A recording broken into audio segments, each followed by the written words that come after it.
کافی لوگ مریض ہیں، ان سب کی شفا کے لیے، اور ایک بچی معصومہ مریض ہے، اس کی صحت اور سلامتی کے لیے ایک اور دفعہ صلوات پڑھ دیں۔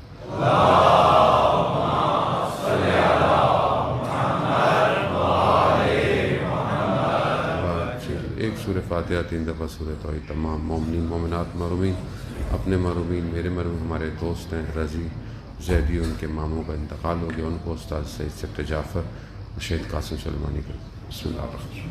الحمد للہ رب العالمین الرحمن الرحیم یا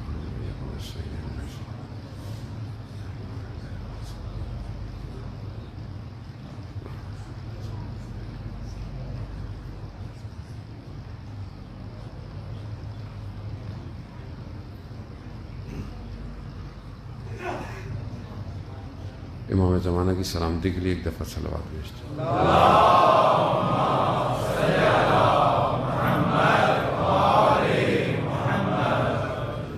لا حول ولا قوة إلا بالله العلي العظيم حسبنا الله ونعم الوكيل نعم المولى ونعم النصير أعوذ بالله من الشيطان الرجيم بسم الله الرحمن الرحيم الحمد لله الذي يؤمن الخائفين وينجي الصالحين ويضع المستكبرين ويهلك ملوكا ويستخلف آخرين والصلاة والسلام على رسوله ثقلين محبوب رب المشرقين والمغربين جد الحسن والحسین نبینا سیدنا ابی القاسم محمد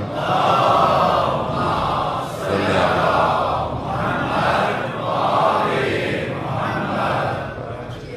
وآلہ الطیبین الطاہرین المعصومین لا سیما بقیت اللہ فی الارضین روحی وارواحنا لتراب مقدمہ الفدا ولعنت اللہ علی اعدائهم اجمعین بسم اللہ الرحمن الرحیم رب اشرح لی صدری ویسر لی امری واحلل عقدۃ من لسانی یفقهوا قولی اما بعد فقد قال رسول اللہ صلی اللہ علیہ وآلہ وسلم افضل الاعمال امتی انتظار الفرج۔ صلوات بھیجیں محمد۔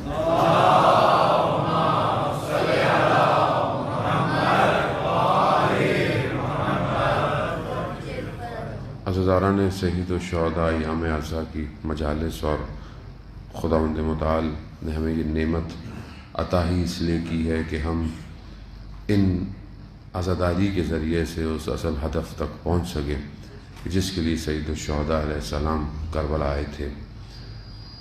اس کی جو چیز زندگی میں ہمارے لیے بہت ضروری ہے وہ پہچان ہے اور شناخت ہے، کہ جب ہم کسی چیز کو صحیح طرح پہچان پائیں گے تبھی ہماری حرکت اور ہماری موومنٹ جو ہے وہ اس ہدف کی طرف صحیح بڑھے گی۔ اگر ہماری شناخت ہماری زندگی میں کھوکھلی ہوگی یا دھندلی ہوگی یا مجہول ہوگی تو پھر ہم بھی سرگرداں رہیں گے اس معاملے میں۔ اس لیے اس معرکے کو پہچاننا بہت ضروری ہے کہ یہ معرکہ کیوں جو ہے وہ وجود میں آیا۔ کربلا تاریخی داستان نہیں کہ انسان پڑھے اور گزر جائے، یہ معاملہ بہت پرانا ہے اور بشریت کی بقا کا معاملہ ہے۔ اسی وجہ سے دوسری طرف بھی آپ دیکھ لیں کہ دشمن بھی پوری کوشش کرتا ہے کہ اس معرکے کو مبہم کرے، چھپانے کی کوشش کرے، اور جب اپنے طرف سے وہ ناکام ہو جاتا ہے تو پھر وہ کوشش کرتا ہے کہ اس کے فلسفے کو تبدیل کرے، اس کی اصل حقیقت کو چھپائے۔ تو یہاں پہلی چیز یہ ہے کہ بہرحال ہم اپنے آپ کو اپنی زندگیوں میں جو ہے وہ شناخت جو ہے وہ اپنی بہتر کریں، خاص طور پہ اہل بیت علیہ الصلوۃ والسلام کے معاملے میں، کہ ہم ان ہستیوں کو پہچانیں کہ یہ ہستیاں کون ہے، اور خداوند متعال نے انہیں جب خلق کیا ہے، انہیں جو بھیجا ہے۔ کیونکہ اگر ہماری معلومات اور انفارمیشن صرف سنی سنائی ہوگی تو یقیناً ہمارے عقیدے کمزور ہو جائیں گے۔ اس کے لیے بہتر ہے کہ ہم اپنے عقائد کا مطالعہ کریں، اس کا مباحثہ کریں، بحث کریں کہ ہمارے جو عقائد ہیں وہ اصل میں ہیں کیا۔ اور اپنے عقائد پر قائم رہنا ہر کسی کا حق ہے، ہم اپنے عقائد پہ قائم رہیں، اور جب ہماری معرفت یقین میں بدل جائے گی تو دنیا کی کوئی طاقت ہمیں ہمارے عقیدے سے ہٹا نہیں سکتی ہے۔ اب اس کی پہچان ضروری ہے، ہم توحید کو پہچانیں کہ توحید کیا ہے، اور وہ توحید کہ جس نے اپنے اس نظام کو دنیا میں قائم کرنے کے لیے اپنے مختص بندوں کو بھیجا، وہ کون ہے، کیوں وہ ایسے بندے تھے کہ جن کے سوا کوئی اور اس پیغام کو آگے نہیں بڑھا سکتا۔ خوب یہ بہرحال گفتگو بہت وسیع ہے، میں کوشش کروں گا کہ اس کو بہرحال جس طرح ہو سکتا ہے خلاصتاً آپ کی خدمت میں عرض کروں۔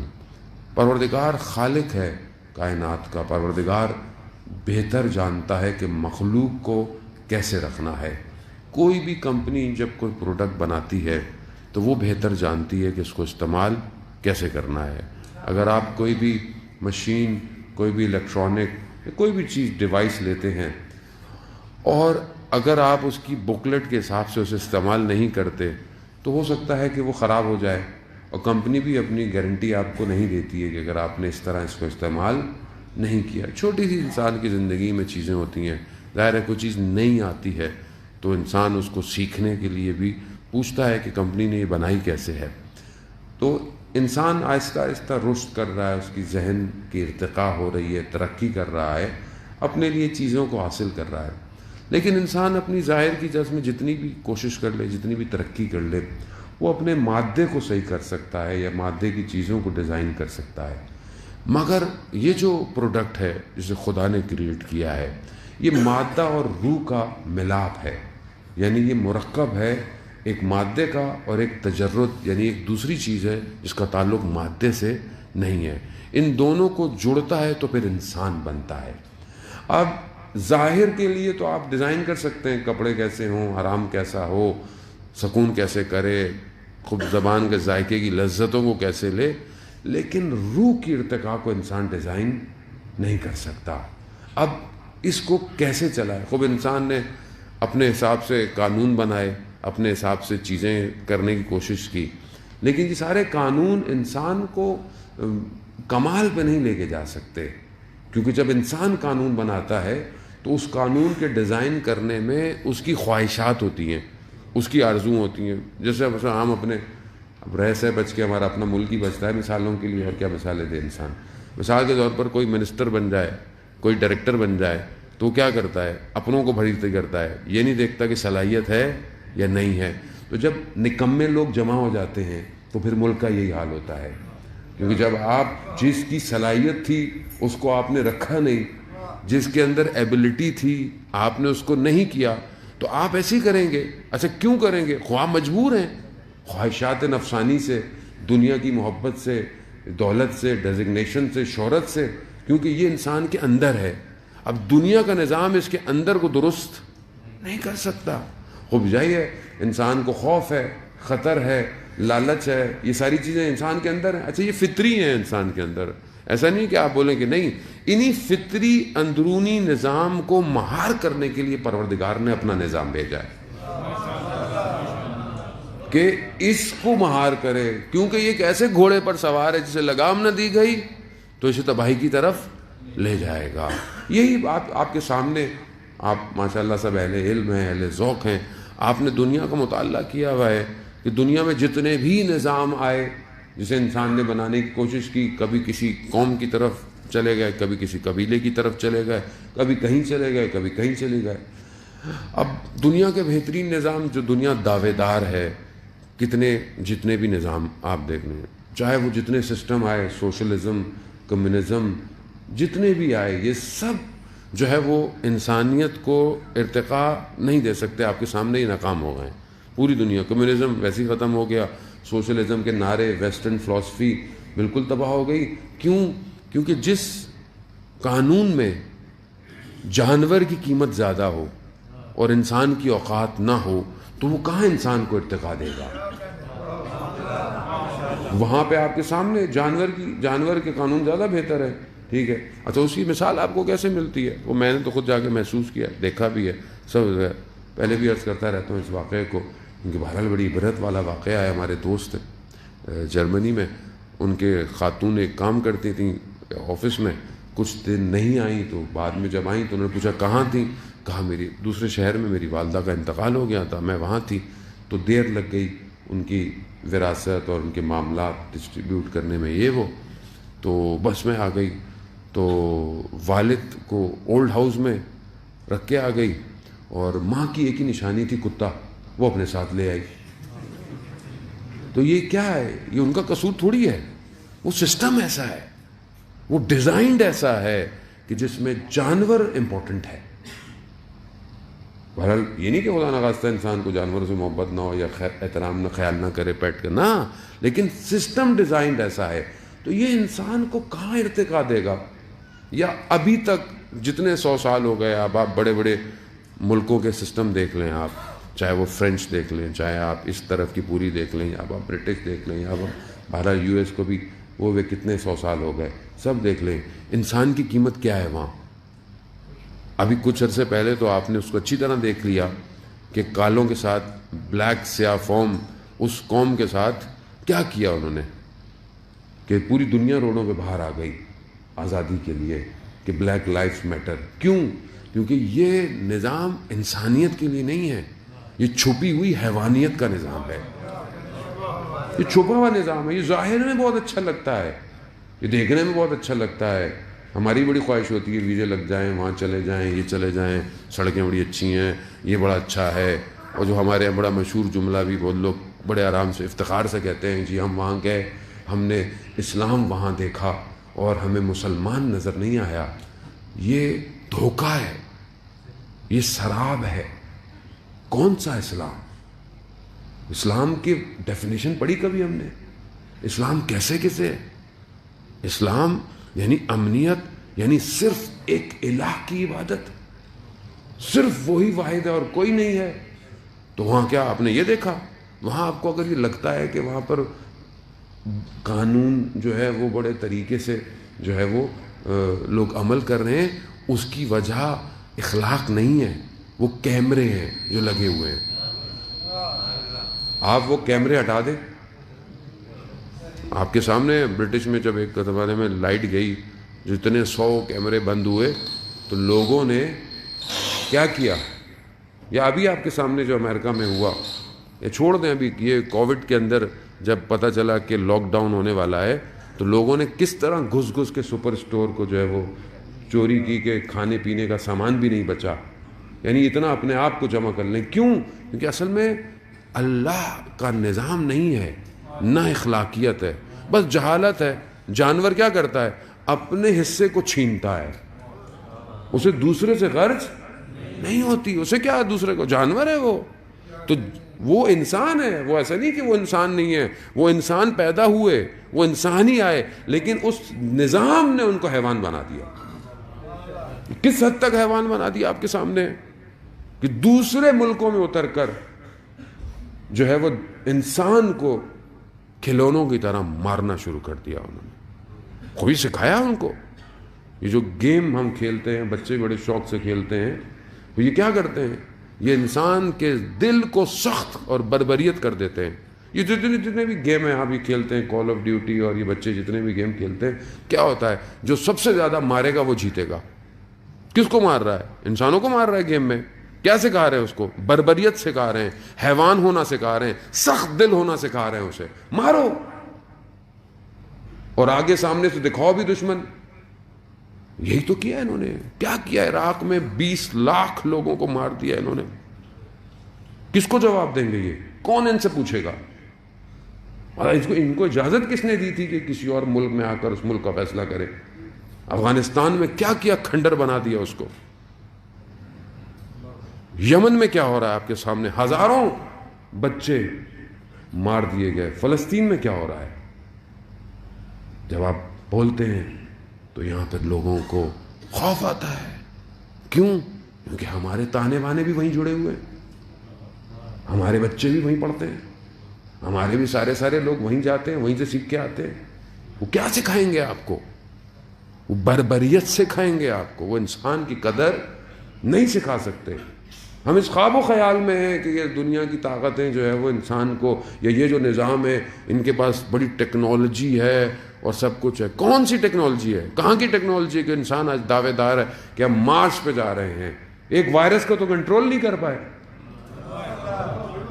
ایک وبا کو وہ بھی خود بنائی ہے، وہ بھی وبا پھیلی نہیں ہے، پھیلائی ہے، مارا، اپنوں کو بھی مارو۔ کیوں مارو؟ کیونکہ انسان ہی نہیں سمجھتا وہ کسی کو، چاہے لاکھوں مر جائیں، ہمارا کیا فرق پڑتا ہے؟ لاکھوں مرے، ویسے ہی چاہتے ہیں جتنے کم زندہ ہوں گے حکومت کرنے میں آسانی ہوگی۔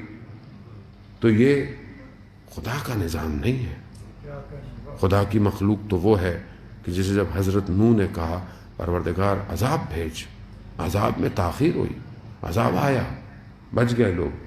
پھر جب پہنچے تو حضرت نوح کو کہا پروردگار نے یہ ریت سے کچھ چیزیں بناؤ۔ اس مٹی سے جب حضرت نوح نے چیزیں بنائیں، جب وہ بن گئیں تو خدا کہہ رہا ہے اس کو توڑو۔ تو حضرت نوح نے کہا پروردگار میں نے بڑی محنت سے بنایا ہے۔ تو کہا نوح اس مخلوق کو بھی ہم نے بھی بڑی محنت سے خلق کیا تھا۔ خدا کا نظام یہ ہے۔ خدا کا ہادی کون ہے؟ خدا کا ہادی وہ ہے جو طائف میں پہنچتا ہے تو لوگ پتھر سے لہو لہان کر دیتے ہیں۔ حضرت جبرائیل آتے ہیں، کہا آپ حکم دیں تو میں اس وادی کو 2 پہاڑوں کے درمیان میں تباہ دوں؟ کہا نہیں، شاید کوئی ایک شخص ہدایت پا جائے۔ فرق دیکھا آپ نے دنیا کے نظام میں اور الہی نظام میں؟ یہاں پر جب اگر آپ تبیین ہی نہیں کر پائیں گے، جب آپ خود ایکسپلین ہی نہیں کر پائیں گے کہ اللہ کا نظام کیا ہے، اللہ کا ہادی کون ہے، کیسے آپ آگے بڑھیں گے، کیسے آپ ڈیفائن کریں گے، کیسے آپ کھڑے ہوں گے اس مقابلے میں؟ کیونکہ کھوکھلا نظام ہے، دنیاوی نظام ہے۔ تو جتنے بھی یہ عراق سے گئے یہ ذہنی مریض ہو گئے سارے۔ یعنی سب سے زیادہ جو ان کے یہاں تعداد ہے، سال میں سب سے زیادہ خودکشی کرنے کی تعداد ہے، مگر جن کے مقابلے میں یہ لڑے آج تک اگر ان کا کوئی مر بھی گیا تو بھی وہ خوشحال ہے، اور کوئی بھی آج تک اس قابل نہیں ہوا کہ کوئی وہ ہے کہ ذہنی مریض۔ کیوں؟ کیونکہ خدا کے نظام کے لیے لڑ رہے تھے۔ جب آپ خدا کے نظام کے لیے لڑتے ہیں تو پھر کھوکھلے نہیں ہوتے، پھر راتوں کو عبادتیں ہوتی ہیں، سجدے تو لانی ہوتے ہیں، اور پھر اب جیسا بھی دشمن۔ تبھی تو آپ دیکھیں نظام کو کہاں لے گئے جوان، کہ آج دنیا کی طاقتیں نہ ہواؤں میں ان سے لڑ سکتی ہیں، نہ پانی میں ان سے لڑ سکتی ہیں۔ اس کی وجہ کیا ہے؟ اس الہی نظام کے لیے کام کر رہے ہیں جس کو خدا نے خود حاکمیت دی ہے۔ الہ کو پہچانے، ہم اصل میں خدا ہی کو نہیں پہچان رہے۔ للہ ما فی السماوات وما فی الارض یسبح للہ، تسبیح اسی کی ہے، زمین اور آسمان اسی کی تسبیح کرتا ہے۔ یہ سارے اسماء حسنہ اس ایک ذات میں، اس ایک نام میں جمع ہیں، چاہے وہ خالق ہو، چاہے وہ رب ہو، چاہے وہ جتنی بھی رحمان و رحیمیت ہو، سب اسی الہ کے اندر جمع ہے۔ تو ہم خود اپنی زندگی میں فیصلہ کریں کہ کیا ہم اس الہ کی طرف بڑھ رہے ہیں، یا اس الہ کی حاکمیت ہماری زندگی میں ہے یا نہیں ہے۔ اگر نہیں ہوگی، ہم بھی اس دنیا کی ظاہری حکومتوں کے لیے اپنی جانوں کو اور اپنی چیزوں کو پیش کریں گے۔ عزیزان محترم، یہ مت سمجھیں کہ اگر ہم دنیا میں کوئی جملہ کہہ دیتے ہیں یا کوئی کام کہہ دیتے ہیں جس کی وجہ سے آپس میں یا کہیں لڑائی ہو جائے، یا کہیں کوئی ایک قتل ہو جائے، یا کہیں کوئی فتنہ کریٹ ہو جائے، تو آپ بھول جائیں تو معاملہ ختم ہو جائے گا۔ نہیں، یہ جو حدود الہی کو توڑا جاتا ہے یہ صرف دنیا میں نہیں رہے گا، یہ قیامت تک جاری رہے گا۔ اگر ایک آپ کے جملے سے کہیں کوئی قتل ہو گیا تو قیامت میں بھی آپ کا مواخذہ ہوگا۔ آپ کے ایک عمل سے، آپ کے ایک سگنیچر سے، آپ کے ایک ارادے سے کسی قوم پر ظلم ہو گیا، اور آپ نے اگر ظالم کا ساتھ دے دیا تو آپ کیا سمجھ رہے ہیں؟ آپ معاف کر دیے جائیں گے؟ آپ کیا سمجھ رہے ہیں آپ کا معاملہ اسی دنیا میں ختم ہو جائے گا؟ خدا نے اگر آپ کو کوئی کرسی دی ہے، کوئی طاقت دی ہے، تو ایک ایک لمحہ خدا کی بارگاہ میں لکھا جا رہا ہے۔ آپ اگر آج ظالم حکومتوں کے ساتھ مل جاتے ہیں اور وہ ظلم کرتا ہے، بربریت کرتا ہے، آپ بھی اس کے برابر کے شکار ہیں۔ اور یہ معاملہ یہاں ختم نہیں ہوگا، یہ 2 سلاطینوں کی یا 2 قوموں کی جنگیں نہیں ہیں کہ ختم ہو گئی۔ آپ ایک طرف ظالم ہے تو دوسری طرف نظام الہی ہے، آپ خدا سے جنگ کرنے پر تیار ہوئے ہوئے ہیں، آپ خدا سے جنگ کرنے والوں کا ساتھ دے رہے ہیں، اور آپ کی زبان نہیں ہل رہی ہے، تو آپ شریک ہیں. آپ کا مواخذہ دنیا میں بھی اور آخرت میں بھی ویسا ہی ہوگا. جہنم خود آمادہ ہے اس شخص کے لیے کہ جو خدا کے نظام کے مقابلے میں آئے گا. یہاں ختم نہیں ہو رہا معاملہ، آپ بولے ختم ہو جائے گا، نہیں ختم ہوگا. حدود الہی ہیں. حدود الہی کو اگر کوئی ایک شخص توڑتا ہے تو وہ اکیلا ذمہ دار ہے.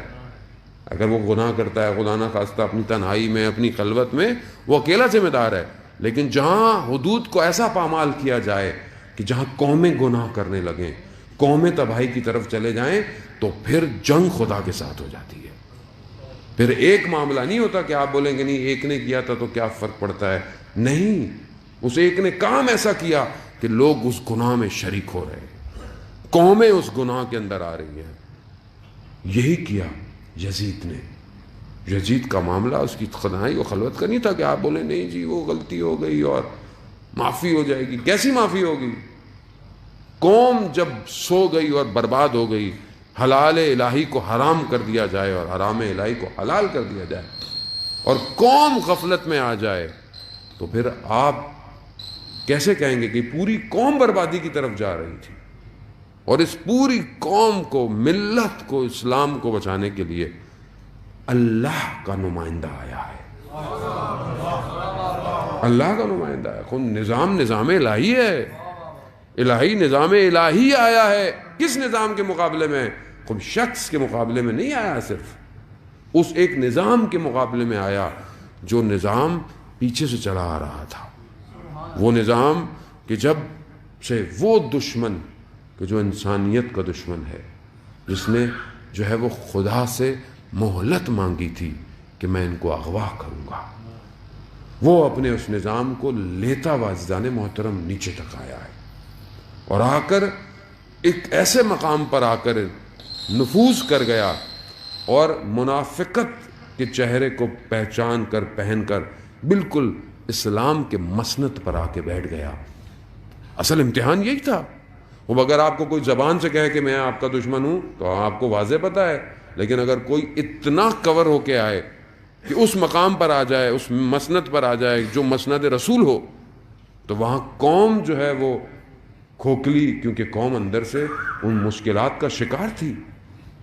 اور وہاں معاملہ اگر کسی ایک جگہ کا تھا، کسی ایک معاملے کا نہیں تھا کہ آپ بولیں کسی ایک جگہ کا مسئلہ تھا، یا جیسے لوگ کہتے ہیں 2 شہزادوں کی جنگ تھی. کوئی شہزادہ کہاں سے شہزادہ؟ یہ باطن نظام الہی جو ہے، یہ ظاہری جو حدود الہی ہیں، یہ ظاہری حدود الہی کسے کہتے ہیں؟ ظاہری حدود الہی یہ کہ یہ جو اللہ نے ہمارے لیے واجبات دیں ہم ان کو خیال رکھیں. جیسے نماز ہے، روزہ ہے، واجبات ہیں، کام ہیں، یہ ساری چیزیں یہ حدود الہی ہیں، ہم نے ان کو قائم رکھنا ہے. لیکن اس باطن حدود الہی میں اصل میں ولایت ہے. اور دشمن اس نہج پہ آیا کہ اس نے باطن نظام الہی میں تبدیلی کرنا چاہیے. یعنی کیا؟ یعنی ولایت کے مقابلے میں بادشاہت لاؤ، ملکوتیت لاؤ، حکومتیں لاؤ. کس کے مقابلے میں؟ ولایت الہی کے مقابلے میں. وہ تھوڑا سا مشکل موضوع ہے عزیزان محترم، لیکن جب تک سمجھ میں نہیں آئے گا ہم درک نہیں کر سکتے کہ ہوا کیا امت کے ساتھ اور ہو کیا رہا ہے امت کے ساتھ. باطن کو تبدیل کیا. باطن یہی تھا، خدا نے کہا نظام تبھی چلے گا جب ولی ہوگا. کیوں؟ کیونکہ الہی نظام ہے. تمہارے گھر کا نظام تھوڑی ہے، تمہارے ابا اجداد کا نظام تھوڑی ہے جو تم بولو کہ نہیں جو دل چاہے آ جائے. کیسے کوئی آ جائے؟ 1,24,000 پیغمبر کو خدا نے کیوں بھیجا؟ کیوں اپنے نبیوں کو، کیوں اولو العزم پیغمبروں کو بھیجا؟ کیونکہ جانتا تھا انسان میں طاقت نہیں ہے ارتقاء کی، انسان کے پاس نہیں ہے، یہ جتنی کوشش کر لے یہ اس مقام پہ نہیں پہنچ سکتا جس کے لیے اسے خلق کیا گیا. اسی لیے اپنے بندوں کو بھیجا. صلوات بیت محمد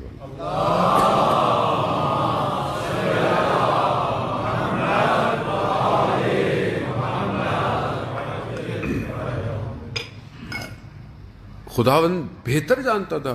خدا نے خلق کیا تھا، خدا ایسے ہی بھیج دیتا. مطلب انسان بھیج دیا، رہے جس طرح بھی رہے، خود ہی سیکھ لے گا. مگر یہ ساری چیزیں تو سیکھنی تھی انسان نے، ظاہر ہے پہلے جو ہے وہ کچھ نہیں تھا، تو اس نے جو ہے پہاڑوں سے رہتا رہتا وہ آیا اور آگے کی طرف بڑھا، تو خدا نے اسے ہادی بھیجے جو اسے طریقہ سکھاتے رہے. صرف یہ نہیں تھا کہ اس کو کھانے پینے کا طریقہ سکھانا تھا، بلکہ اسے زندہ رہنے کا طریقہ سکھانا تھا، اسے پرستش کا طریقہ سکھانا تھا، اسے عبادت سکھانی تھی. کیوں؟ کیونکہ عبادت پرستش اس کی فطرت میں تھی. جب اسے صحیح خدا کی طرف متوجہ نہیں ہوگا تو وہ کیا کرے گا؟ اس نے بتوں کی پوجا کی. یہ پرستش تھی اس کے اندر، لیکن اس کے لیے یہ الہ بنائے، یہ بنائے. کیوں بنائے؟ کیونکہ اس نے عبادت تو کرنی تھی، خوب اس کے اندر یہ تھا، لیکن اسی کو لے کر چلتا رہا، اپنے بندوں کو بھیجا. اور اگر اتنا ہی تھا کہ خود ہی انسان چلا لیتے تو پھر خدا نے اتنی زحمت کیوں کی؟ کیوں انبیاء نے اتنی تکلیفیں برداشت کی؟ کیوں مشکلات برداشت کی؟ اور پھر جب انسان کمال پر پہنچ گیا اور اس کی عقل اس قابل ہو گئی تو خدا نے نبوت کو روک دیا. اور پھر اس کے بعد بھی انسان کو چھوڑا نہیں کہ ہم تمہارے حال پہ چھوڑ رہے ہیں. وہ بھی اتنی بڑی بلڈنگ بنائی جسے ہزاروں سال لگ گئے، 1,24,000 کو پیغمبروں کو بھیج کر سب کچھ بنایا. ہم 4, 5, 6 منزلہ بلڈنگ بناتے ہیں، ٹھیک ہے، کوئی کمپنی بہت خرچہ کرے اس بلڈنگ بنانے میں تو اس کو چھوڑ دیں. ابھی آپ کی اتنی بڑی کمیونٹی جو بنائی تو ابھی کیا بغیر مینجمنٹ کے چھوڑ دیا؟ تم لوگ خود جیسے چاہو رہو. بولے میں نے اتنی محنت کی اتنے سالوں میں تو اس کو بنایا، اب میں اس کو انتظامیہ بھی اپنے ہاتھ میں رکھوں گا. کیوں؟ تاکہ یہ قائم رہے اس ہدف کی طرف جس کے لیے میں نے اس کو بنایا ہے. یہ چھوٹی سی مثال ہمارے لیے ہے. تو کیا خدا اس نظام کو جو انسان کی ارتقاء کے لیے تھا اس کو چھوڑ دیتا نبی کے بعد؟ کہا نہیں، میں خود اس کو چلانے کا ناظم بھیج رہا ہوں، خود بھیج رہا ہوں، خود چلائے گا. اسی لیے کہا کہ بلغ ما انزل الیک، اے رسول ابلاغ کر دے اس کا جس کا میں نے آپ کو کہا ہے. اب رسول خدا بھی جانتے تھے اندر سے ساروں کو، تو رسول خدا بھی تھوڑے سے ہوئے کہ یہ پتہ نہیں مانیں گے یہ نہیں مانیں گے. تو رسول خدا کو کہا کہ نہیں، اگر آپ نے یہ کام نہیں کیا آپ نے رسالت کا کوئی کام نہیں کیا. یعنی گویا رسالت مبتنی تھی اسی کام پہ، اسی کام پہ تھی. یہ ہوگا تو رسالت پوری ہو گئی. اب جب یہ بھیجا کہا آپ کہیں آپ کافر مایوس ہوں گے، آپ ان کو چھوڑ دیں، نظام الہی ہے. تو جب وہ کہہ دیا گیا کہ من کنت مولا فہذا علی المولا، کہ وہ سب مولا ہے. اب مولا کے معنی آپ کچھ بھی کرتے رہیں، وہ آپ کا جو دل چاہے کرے، ٹھیک ہے. اب کم سے کم آپ نے ترجمہ مولا کا دوست کیا تو چلیں دوست ہی صحیح، کہ جو رسول نے کہا جو میرا دوست ہے وہ علی کا بھی دوست ہے، تو اب دوستی تو نبھائیں، کم از کم دوستی نبھائیں. اب جو علی کا دشمن ہے اس سے دشمنی تو کریں. اب یہ دوستی کیسی؟ رسول سے بھی محبت، حسین کو بھی سلام اور یزید کو بھی سلام، تو یہ کیسے ہو ہی نہیں سکتا. یعنی گویا مسئلہ ہے کہ آپ الہی نظام سمجھے ہی نہیں. آپ اصل میں ہمارا بھی قصور ہے، ہم بھی کمپیئر کرتے ہیں اللہ کے نمائندے کو عام لوگوں کے ساتھ. قصور ہمارا بھی ہے. ایک تو یہ مائک صحیح کروا دے ورنہ کل میں مجلس نہیں پڑھوں گا. صلوات بھیج دے محمد وآل محمد، اللہم صلی علی محمد.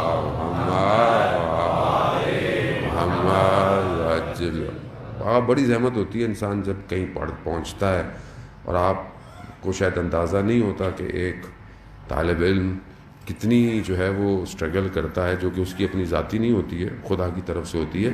لیکن کیونکہ اس کا بدن ضعیف ہوتا ہے اور وہ اپنے آپ کو بڑا تحمل کر کے لا رہا ہوتا ہے مسلسل. تو اگر یہ چھوٹی چھوٹی سی چیزیں جو کہ دنیا میں آپ ابھی کانسرٹ میں چلے جائیں تو دنیا کا بہترین ساؤنڈ سسٹم لگا ہوا ہوگا، لیکن اسلام کیونکہ سستا دین ہے، سستی چیز ہے، اور مولانا بھی کچھ نہیں کہتا تو چلو جیسا بھی سسٹم ہے چلا. تو بھائی آپ مہنگا ترین ساؤنڈ سسٹم لگائیں محرم میں. آپ کو صرف سانس بھی لے عالم تو آپ کو آواز آنی چاہیے. صلوات بھیج دے محمد والے.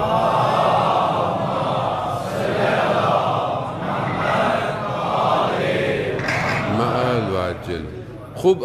اب آپ جو بھی تعریف کریں یہ وہ آپ کے اپنے اوپر ہے، لیکن یہ نظام الہی ہے جان محترم. یہ جو ہم گفتگو کرتے ہیں، ہم یہ گفتگو نہیں کرتے کہ ہمارے کو آباء و اجداد نے ہمیں سکھایا ہے. نہیں، یہ سب کے لیے اوپن ہے. یہ الہی نظام ہے، اور اس الہی نظام کے مقابلے میں جو بھی آئے گا تو سمجھ لیں وہ دنیا کا نظام ہے اور وہ خدا سے دشمنی پہ اترا ہوا ہے. ٹھیک ہے، بہرحال اب ہم جس معاشرے میں رہتے ہیں ہمیں بہرحال اس سب کو خیال کرتے ہوئے، جس طرح ہمارے ائمہ نے خیال کیا ہے ہم بھی اسی کا خیال کرتے ہوئے ایک ہدف کی طرف بڑھنا ہے کہ جو ایک آخری ہدف ہے انسان کی خلقت کا. تو وہاں پہ بھی جو اس دنیا کو نجات دے گا وہ الہی نمائندہ دے گا. اب آپ کو دنیا کا کوئی نظام انسانیت کو جس نہج پہ ہم پہنچے ہوئے ہیں، مثلا ابھی کیا ہوگا دنیا کا، دنیا جس فساد میں مبتلا ہے، دنیا جس مشکل میں مبتلا ہے، اس کا کیا ہوگا؟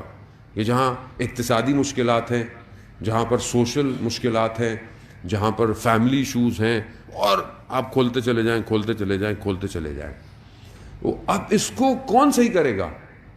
کیا پروردگار تو نے دنیا اس لیے بنائی تھی کہ یہ جو ہو رہا ہے؟ تو پھر تیری حکمت، تیرا مطالعہ، پروردگار کی طرف سے آواز آئے گی ہم نے تو اپنے بندے بھیجے، تمہیں نے خیال نہیں کیا، تم نے خیال نہیں کیا، ہم نے تو ہر بندے بھیجے، ہم نے تو سب کو بھیجا، انبیاء کو بھیجا، انبیاء کے بعد ائمہ کو بھیجا، 11 بھیج دیے. تم نے 11 کے ساتھ کیا کیا؟ 12ویں کو ہم نے سنبھال کے رکھا ہے. جب تم کسی قابل ہو جاؤ گے تو ہم 12ویں کو بھیجیں گے. عزیزان محترم، کیوں؟ کیونکہ نظام الہی ہے، اور امام جو ہے وہ امت کے ساتھ چلتا ہے. امت تیاری نہ ہو، اگر آ کر ون مین شو ہی کرنا ہے تو پھر پروردگار اتنے سال غیبت میں کیوں رکھا؟ وہ پہلے ہی بھیج دیتے. کیوں نہیں بھیجا؟ کیوں ائمہ علیہ الصلوۃ والسلام نے قوموں کو امتحانوں میں ڈالا؟ کیوں ڈالا؟ کیونکہ قوم خود تیار ہو، بابصیرت ہو. جب ایک دوسری چیز زینت بن جائے گی تو قوم ڈریگ ہوگی. یہی ہوا آج پوری دنیا کے اندر، یہی ہو رہا ہے اور یہی ہوتا رہے گا. امتحان ہے، یا خدا کو مانو اپنا پروردگار، اپنا مالک، اپنا رب. مالک یوم الدین نماز میں پڑھتے ہو مگر زندگی میں تو مالک ہے ہی نہیں وہ تمہاری، کیونکہ آپ کی ہماری زندگیوں میں مالک تو کچھ اور ہے. ہماری دستگاہیں، اور بہرحال جہاں پر ایک بہت بڑی تعداد ہو، پوری دنیا کا ہے یہ سوال. یہ جو اسلام ہے، اسلام پوری دنیا کے لیے ظاہر ہے، اسلام کسی ایک جگہ کے لیے تو ہے نہیں، اسلام تو پورے عالم. اور کم از کم جو مسلمان قومیں ہیں یا مسلمان حکومتیں ہیں، مسلمان جو اپنے آپ کو کہتے ہیں کہ ہم مسلمان ہیں، اب ان مسلمانوں کا اب حال دیکھیں دنیا کے اندر، کہ یہ خدا پر ایمان کم ہے ان لوگوں کا اور دنیا پر ایمان زیادہ ہے. آپ کے سامنے اب آپ دیکھیں حکومتیں کیسے کیسے تعلقات جوڑ رہی ہیں، اسلامی حکومتیں، اور اسی اتنے بڑے سانے کو چھپانے کے لیے آپ کے اندر فرقہ واریت پھیلائی جا رہی ہے. کوئی یہی لوگ پھیلا رہے ہیں، اور کون پھیلا رہا ہے؟ کہ یہ کہاں یہ اچانک سے اتنے سال سے جو ہے وہ باہر آ گئے؟ سب پتہ ہے ان کو، سب آپ کی کتابوں کے اندر ہے. سب مفتی منیب الرحمان نے خود کہا کہ ہمیں پتہ ہے سب آپ کی کتابوں میں، ہم سب جانتے ہیں، بس ہم کیا بس ذرا اعلان نہ پڑھا کریں بس. تو اب کون سی مشکل آ گئی ہے؟ اب کون سی عظمت آ گئی ہے؟ اب کون؟ سب جانتے ہیں، ہمیں بھی پتہ ہے، ہمارے مہاراج نے فتویٰ ہے، آپ احترام کریں ان کے مقدسات کا، اور ہم احترام کرتے ہیں. ہم کیوں کسی کی گفتگو کریں؟ جب ہمارے اپنی ہی گفتگو ختم نہیں ہوتی، ہم کسی اور گفتگو کہاں کریں گے؟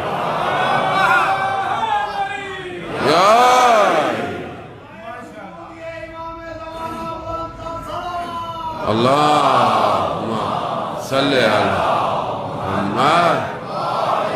محمد. اب جو کر رہا ہے، جس کو آپ کہتے ہیں کہ انہوں نے کیا، تو آپ یہ تو دیکھیں جو کر رہا ہے یہ کون ہے؟ اس کو کس نے پیسے دیے ہیں؟ اس کو کس نے بھیجا ہے؟ جو جہاں سے بھیجے گئے تھے وہیں واپس چلے گئے وہ لوگ. اگر پتہ چلا خوب اگر دین کے لیے کچھ کر رہے ہوتے تو نجف جاتے یا کربلا جاتے.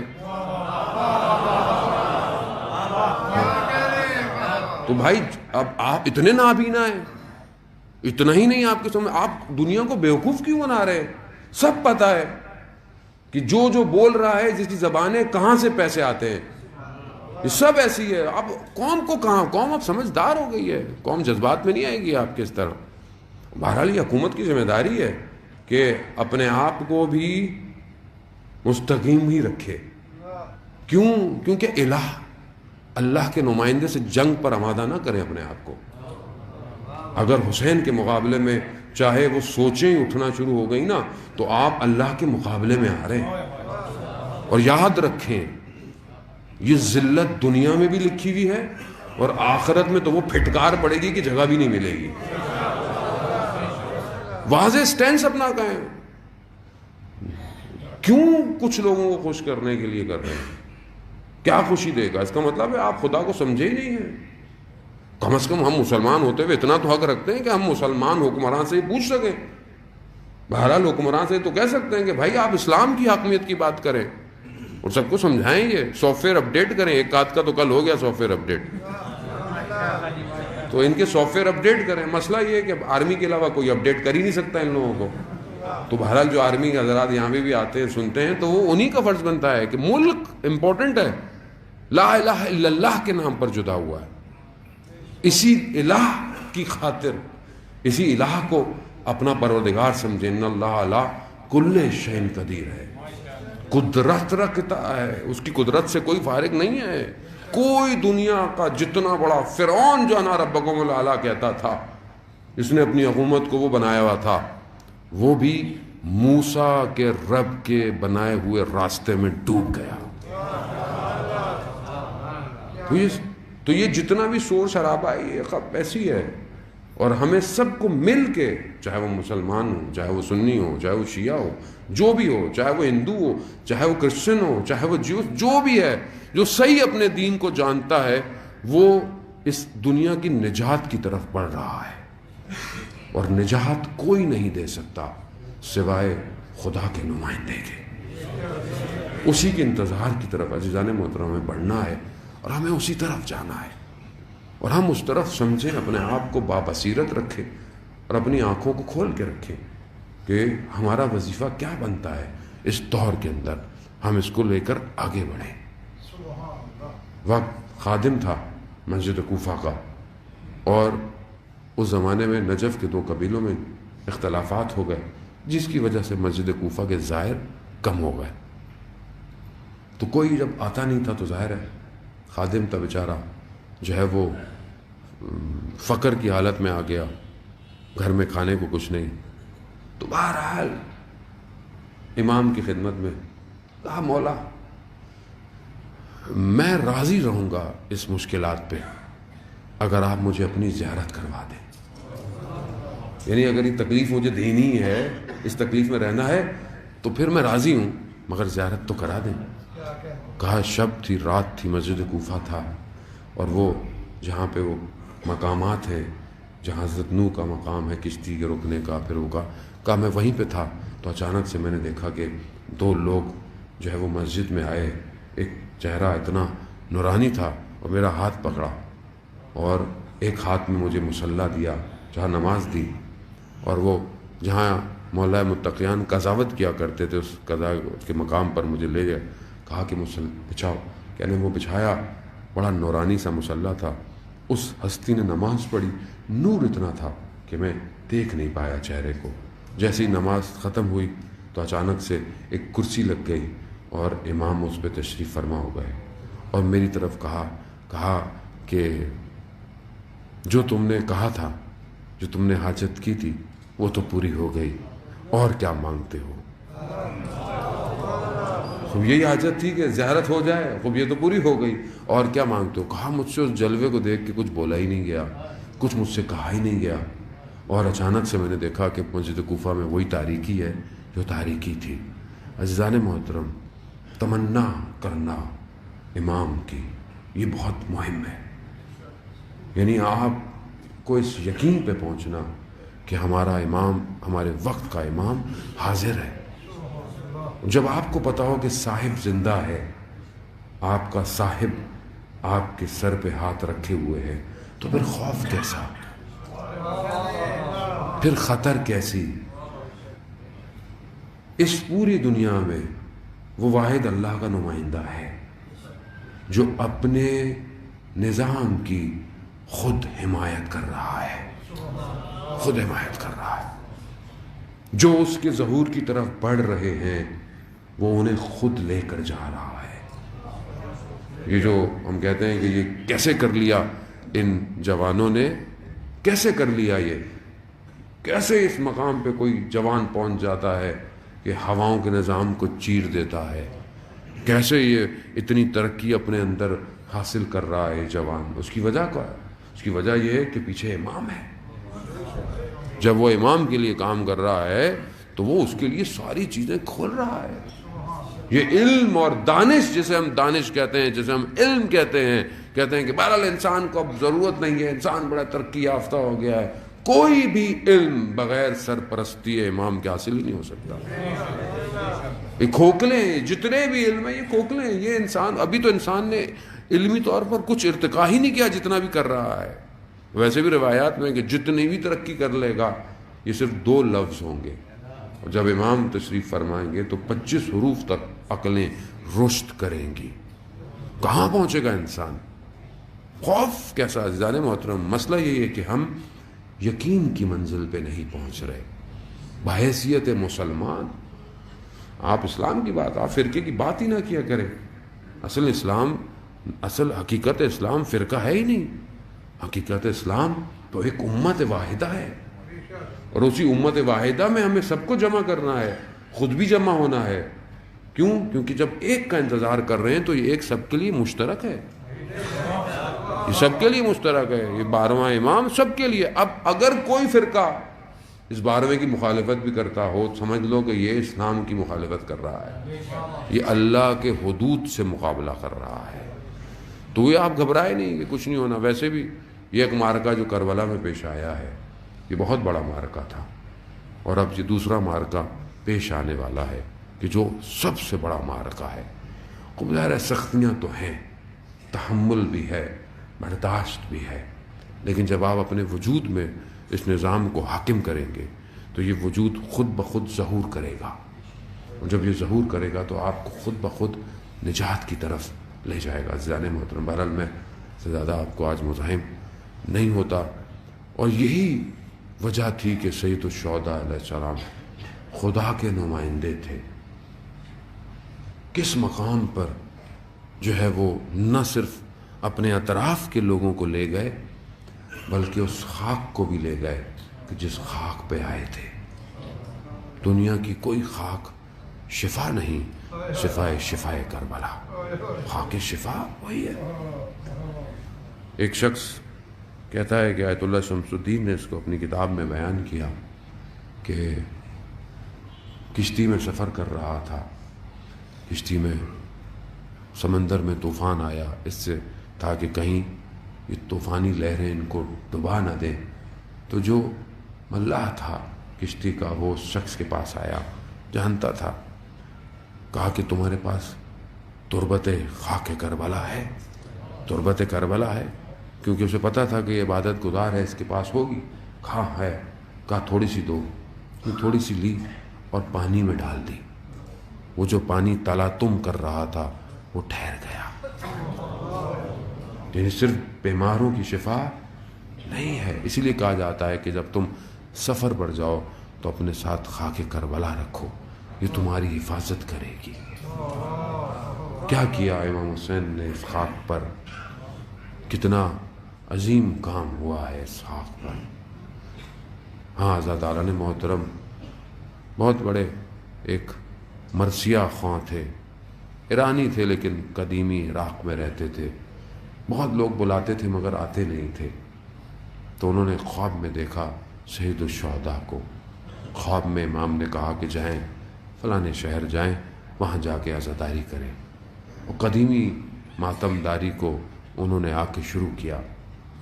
آخری ایام میں زندگی کے مریض ہوئے بہت، تو انہوں نے اپنے ایک دوست کو بلایا جو ان کا بڑا قریبی دوست تھا. اسے کہا کہ حسین یکتا، میں تمہیں ایک راز کی بات بتانا چاہتا ہوں جسے میں نے کسی کو بتایا نہیں. کہا کہ یہ چند دنوں میں شدید مریض تھا اور بخار اتنا تھا کہ مجھے پیاس جو ہے وہ طلب ہوئی، پانی طلب ہوا. تو میں نے، میری 3 بیٹیاں ہیں، تو میں نے تینوں کو پکارا. کہا ایک ہے رضیہ، ایک ہے مرضیہ، ایک ہے فاطمہ. کہا اس بخار میں جب مجھے پیاس شدید لگی تو میں نے کہا رضیہ، تو میں نے دیکھا کہ ایک باحجاب برقع پوش مجلل خاتون تشریف لائی. کہتے ان کے حجاب نے مجھے آنکھوں کو اٹھنے نہیں دیا. پھر میں نے اپنی بیٹی کو دوسری کو آواز دی مرضیہ، تو پھر دیکھا یہ خاتون چند قدم اور آگے بڑھی. مگر پھر بھی مجھ سے اٹھا نہیں گیا، کچھ کہا نہیں گیا۔ پھر جب میں نے کہا فاطمہ تو خاتون اور آگے آئیں، کہا ہم آ گئے ہیں، خواب نہیں دیکھ رہے، نیند میں نہیں ہے، اور جب اپنے حواس میں ہے، یعنی اس مقام پہ آدمی پہنچ جاتا ہے۔ کہا بی بی مجھے حیا اجازت نہیں دیتی کہ میں آپ کو کچھ کہوں۔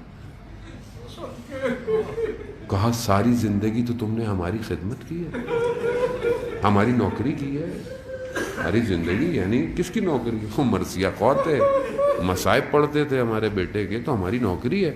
اب اگر ہماری طرف سے کچھ کرنے کا وقت آیا ہے، کہا پانی چاہیے؟ کہا ہاں بی بی پانی چاہیے۔ کہا انہوں نے مجھے ایک پانی کا گلاس دیا، اور ایسا پانی جسے میں نے کبھی پیا ہی نہیں تھا۔ جیسے ہی پانی میرے ہاتھ میں آیا تو کیونکہ بچپن سے عادت تھی پانی کو دیکھ کر صلی اللہ علیہ یا ابا عبداللہ، کہا جیسے یہ جملے نکلے بی بی نے گریہ شروع کر دیا۔ اللہ، وہ ماں جس نے چکیاں پیس کے پالا ہو، وہ جو ہر گھر گھر گلی آتی ہو عزاداروں کے آنسوؤں کو جمع کرنے، کہا گریہ شروع کر دیا۔ بی بی نے کہا آج مرزوق مصائب نہیں پڑھو گے ہمارے لیے؟ کہا بی بی مرض بہت زیادہ ہے، ڈاکٹروں نے منع کیا ہے پڑھنے سے، لیکن آپ کی خاطر پڑھ دیتا ہوں۔ بی بی کون سے مصائب پڑھو؟ اللہ، کون سے مصائب پڑھو؟ اللہ، بی بی نے بھی اپنے بیٹے کے بڑے عجیب سے غم کا اظہار کیا۔ کہا علی اصغر کے مصائب۔ ماں تھی، ماں جانتی ہے نا بیٹے کا غم، پھر بیٹے کو بیٹے کا غم۔ ہاں زادارن محترم، علی اصغر باب الحوائج ہے۔ بڑے بڑے علماء عرفاء کہتے ہیں کہ ہمیں جب بھی مشکل ہوتی تھی نا تو ہم کربلا کے سب سے چھوٹے شہید سے متصل ہوتے ہیں، یہ سارے دروازے کھولتا ہے، یہ ساری حاجتوں کو پورا کرتا ہے۔ ہاں کیا کیا اس بچے نے کہ یہ باب الحوائج ہو گیا؟ جب میرے مولا نے اس وقت کہ جب کوئی نہیں رہا کہا کہ ہے کوئی میری مدد کرنے والا، دیکھا تو خیموں میں کورام مچ گیا۔ خیموں میں جب کورام مچا، صدا آئی تو مولا آئے، کہا میں نے آپ کو کہا تھا بہن جب تک میں زندہ ہوں خیموں کی آوازیں باہر نہ آئیں۔ کہا جب سے آپ نے اپنی غربت کا اعلان کیا یہ بچہ کسی آغوش میں آرام نہیں پاتا۔ 6 ماہ کا بچہ ہے جسے تاریخ بیان کرتی ہے۔ اب 6 ماہ کا بچہ تو اپنی ماں کی آغوش میں آرام پاتا ہے، لیکن کتنا بے چین ہے جیسے امام حسین کی آغوش میں آیا بچے کو آرام آ گیا۔ امام لے کر چلے اپنی ابا میں، دشمن سمجھے کہ امام قرآن لا رہے ہیں، لیکن قرآن نہیں تھا، قرآن کا چھوٹا سورہ ضرور تھا۔ امام نے بڑی بلندی پہ جا کر کہا کہ اگر تمہیں مجھ پہ رحم نہیں تو اس پہ تو رحم کرو۔ ہاں آزادہ جب بچے کو دیکھا تو دشمن کی فوج میں بھی کورام مچ گیا۔ بہرحال منہ ادھر کر کر کہتے ہیں کہ گریہ کرنے لگے، لیکن اس لعین نے کہا کہ اگر یہی معاملہ رہا تو ہم جنگ ہار جائیں گے۔ کیا کہا؟ حرملا اس چھوٹے سے سورے کو خاموش کرو۔ امام اس پھول کو لائے تھے جو مرجھایا ہوا تھا، اس کو آبیاری، اس کو پانی دے کر اسے کھلانا چاہتے تھے، لیکن وہ کھلا۔ جب تیر آیا نا 3 پھل کا اور آ کر حضرت علی اصغر کی گردن پر لگا تو مقتل کہتا ہے علی اصغر پلٹ گئے، اس حالت کو اپنے بابا کو دکھانا نہیں چاہتے تھے۔ ہاں مقتل اور بھی جملہ سخت استعمال کرتا ہے عزاداران محترم۔ کیا کہتا ہے کہ مقتل یہ نہیں کہتا کہ علی اکبر کو تیر نے ذبح کیا، نہیں، تیر نے آ کر علی اکبر کی گردن کو نہر کیا جیسے اونٹ کو کیا جاتا ہے۔ علی اکبر اسی مسکراہٹ کے ساتھ رہ گئے۔ اس خون کو میرے مولا نے اٹھایا، نہ آسمان لیتا تھا نہ زمین لیتی تھی، اپنے محاسن پر لگایا۔ ہاں عزاداران محترم، ارے وہ حسین جو صبح سے جنازوں کو لا رہا تھا، لا کر نہ جانے اس جنازے میں ایسا کیا تھا جو بھاری ہو گیا۔ ایک قدم آگے ہے، ایک قدم پیچھے، انا للہ و انا الیہ راجعون۔ ہاں عزاداران محترم، مقتل مختلف چیزوں کو بیان کرتا ہے۔ بعض کہتے ہیں کہ یہ جنازہ خیمے نہیں گیا، بعض کہتے ہیں کہ نہیں گیا مگر تحمل نہ ہو پایا، جلد امام نے واپس لیا، کیونکہ ایک ماں تھی جو اس کو دیکھ کر ختم ہو جاتی۔ اب جب یہ لیا تو میرے مولا نے خیموں کے پیچھے رخ کیا، اپنی تلوار سے ایک چھوٹی سی قبر بنائی ہے، اس قبر کے اندر علی اصغر کو دفنایا۔ کہتے ہیں کہ امام سے اٹھا نہیں گیا، آواز آئی حسین اب اٹھ جاؤ، اس خاک کو جھاڑ کر حسین اٹھے۔ ہاں میں نہیں جانتا، مقتل خاموش ہے کہ کیوں میرے مولا نے خیموں کے پیچھے دفنایا تھا۔ شاید یہ وجہ ہو کہ عصر عاشورہ جب نیزوں سے مارا جائے گا تو یہ رباب کا لال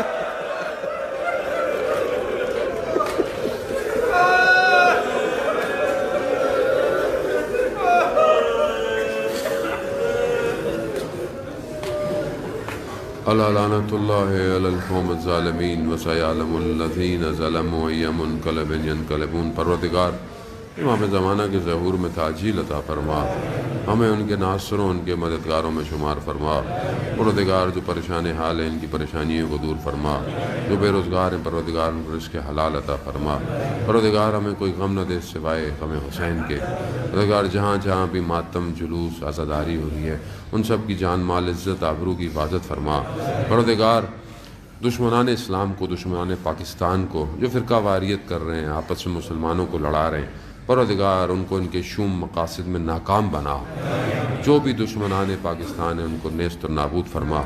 مسلمان جہاں جہاں بھی اپنی آزادی کی جنگیں لڑ رہے ہیں انہیں کامیابی عطا فرما۔ پروردگار ہمیں وقت کے امام کے لیے اپنی ہر زندگی کی فیلڈ میں کامیابی عطا فرما۔ ہمیں عمرہ اور زیارات کی توفیق عطا فرما۔ جو بے اولاد ہیں حضرت علی اصغر اسد کی اولاد صالح عطا فرما۔ جن کے بچے بیمار ہیں، لوگ مریض ہیں، پروردگار ان کو بھی حضرت علی اصغر اسد کے میں شفائے کاملہ اور عاجلہ عطا فرما۔ پروردگار ہمیں کوئی غم نہ دے سوائے غم حسین کے۔ اللہم ارزقنا زیارت الحسین فی الدنیا والشفاعۃ فی الآخرہ ماتم حسین۔